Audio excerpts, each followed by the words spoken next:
Hello, hello, j'espère que vous allez bien.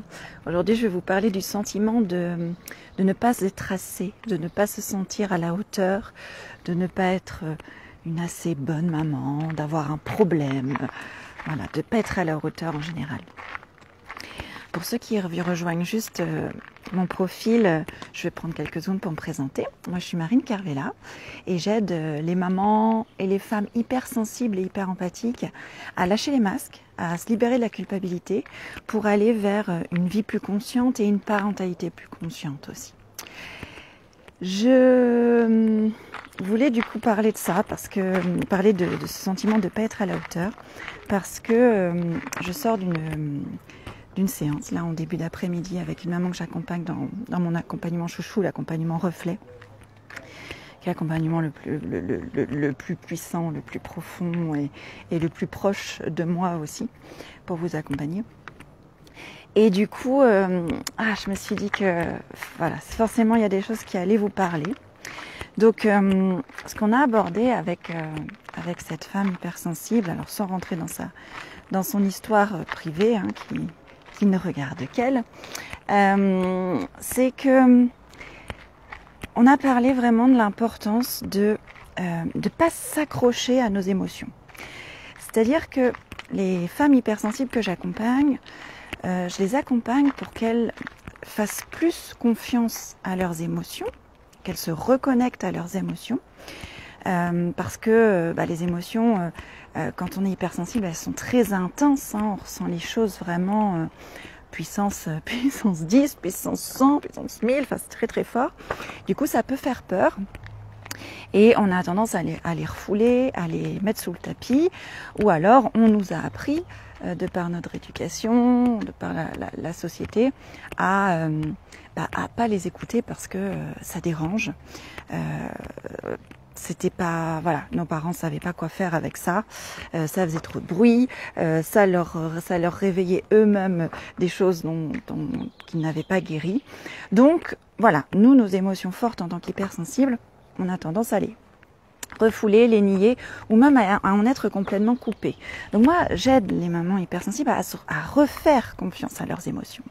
Maintenant, refaire confiance à ces émotions, ça ne veut pas dire de s'accrocher à ces émotions. Parce que, en tant qu'hypersensible, très souvent aussi, on ressent nos émotions, elles n'ont pas été reçues, pas été comprises, et nous-mêmes, on a du mal à vivre avec, pour certaines.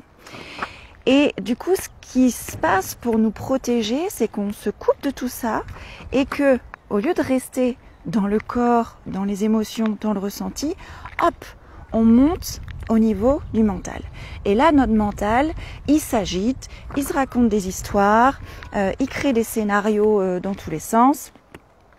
Désolée, là, je pense à quand je vais me mettre dans l'autre sens, vous allez avoir le soleil. C'est pas grave. Bon. Et donc, pour se protéger, on monte dans le mental et on se raconte des choses. Et c'est à ça que aussi la femme avec qui j'avais rendez-vous tout à l'heure, on a discuté beaucoup de ça pendant notre séance, très puissante, parce que faire confiance à ses émotions, ça veut pas dire s'y accrocher. Et souvent, on se raconte des histoires. Et que quand on a ce sentiment-là de pas être assez bien, de pas être une assez bonne maman, de pas se sentir à la hauteur, etc. En fait, tout ça, ce sont des pensées qui partent d'une émotion inconfortable. On se sent coupable de quelque chose, on se sent pas à la hauteur. On a peur de quelque chose, on se sent pas à la hauteur. On a honte, on se sent nul. On est triste, on n'est pas assez bien, on n'est pas assez forte, etc., etc. Ça part toujours d'une émotion inconfortable. Et ce qu'il y a, c'est que, en fait, à partir de cette émotion inconfortable, on se raconte cette histoire qu'on n'est pas assez bien, qu'on n'est pas assez à la hauteur, etc., etc. Donc c'est en ça que je veux vous dire de ne pas vous accrocher et de ne pas vous raconter des histoires à partir de vos émotions. Et quand on est très sensible, on a tendance, comme je vous le disais, à monter monter dans la tête et avoir ce petit vélo-là qui rumine, qui essaye de faire des liens, qui essaye de nanana, parce que c'est comme ça qu'on s'est protégé. Et ça fait un cocktail de pensées qui foisonnent dans tous les sens et qui très souvent font qu'on se parle mal intérieurement, qu'on se juge et du coup qu'on se sent moins que rien, qu'on ne se sent pas à la hauteur, qu'on n'arrive pas à la cheville des autres, etc. etc. Donc vraiment, là c'était vraiment le sujet de la séance de tout à l'heure, c'est de pas se raconter l'histoire, mais de voir c'est quoi l'émotion de base, quoi. C'est quoi l'émotion qui a créé ça. Bon, voilà, là je pourrais faire peut-être un autre live là-dessus. Et on a aussi parlé de quelles émotions lui appartiennent, quelles émotions appartiennent à l'autre, puisque quand on est une éponge à émotions, eh ben on absorbe tout ça, tout ce qu'il y a autour, les énergies, les émotions, les humeurs, etc. Et on sait plus en fait, on sait plus qu'est-ce qui est juste, sur quoi on est responsable, et du coup on se sent coupable, on se sent confuse, on voit plus clair dans qu'est-ce qui est juste pour nous, etc., etc. C'est la voiture. Donc voilà tout ce qu'on a abordé dans mes coachings et notamment dans l'accompagnement reflet. Mon job, c'est de poser des questions. C'est pour ça que je l'ai appelé reflet.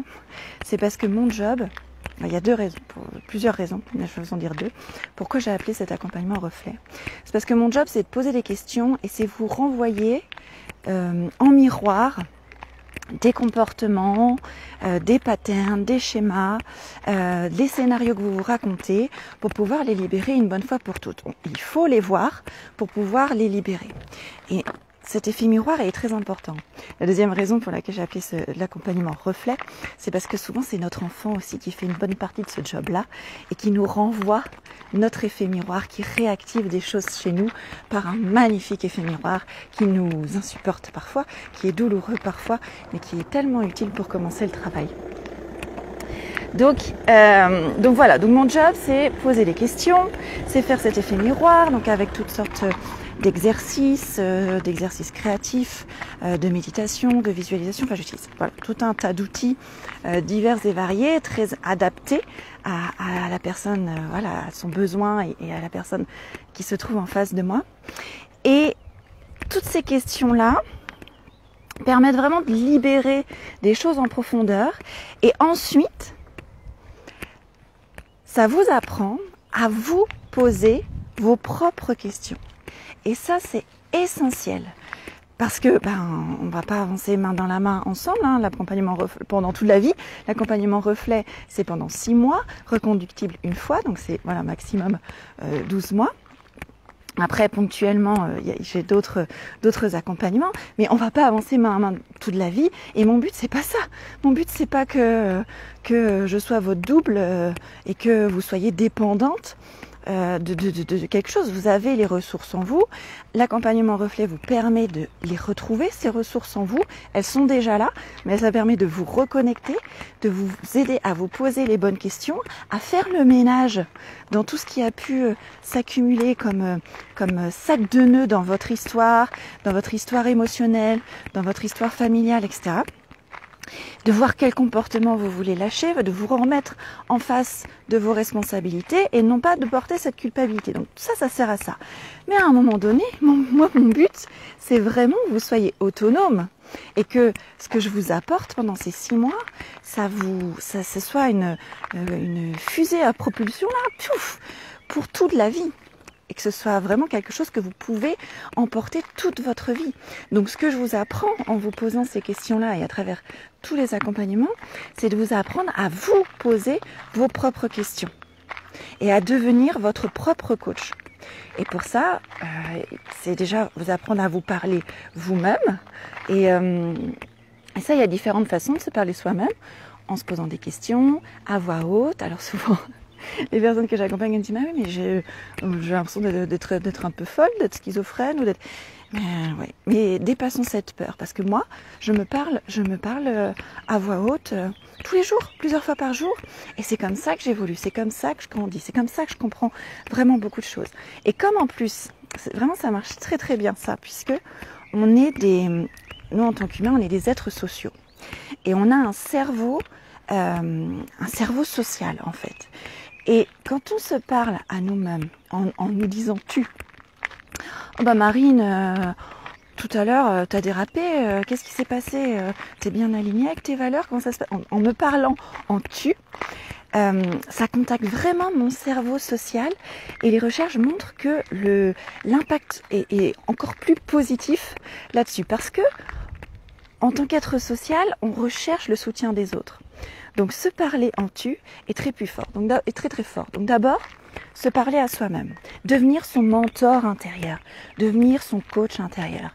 Donc moi, pendant 6 mois, je peux être votre coach, je peux être votre mentor. Si vous êtes prête à ça, c'est mon job et je kiffe mon job. Mais mon job, c'est aussi vous transmettre comment être votre propre coach et votre propre mentor intérieur. Et pour ça, il y a vraiment... il y a trois étapes très importantes. C'est apprendre à se parler à soi-même, première étape. Écouter les réponses. Bah oui, il faut écouter les réponses et agir en fonction de ce qu'on apprend de ces réponses-là. C'est ça vraiment, être connecté à soi-même et être son propre coach intérieur. Donc voilà ce que je voulais vous partager aujourd'hui. Je suis partie un petit peu dans tous les sens. Je prends quelques secondes pour voir s'il n'y a pas quelque chose qui m'a échappé. Voilà ce que je voulais vous partager aujourd'hui. Si vous vous sentez prête à lâcher les masques, à enlever les couches d'oignon, à vous libérer de la culpabilité et à faire ce bout de chemin avec moi pour apprendre à devenir votre propre coach, votre propre mentor intérieur et sortir de cette pensée de je suis pas assez, je suis pas à la hauteur. Non, vous êtes assez, vous méritez et ça, vous allez apprendre à vous parler de cette manière-là et à incarner vraiment la maman, la femme hypersensible que vous voulez être, hein, inspirante et pétillante. Donc si ça vous tente, j'ai encore 2 places pour l'accompagnement reflet pour commencer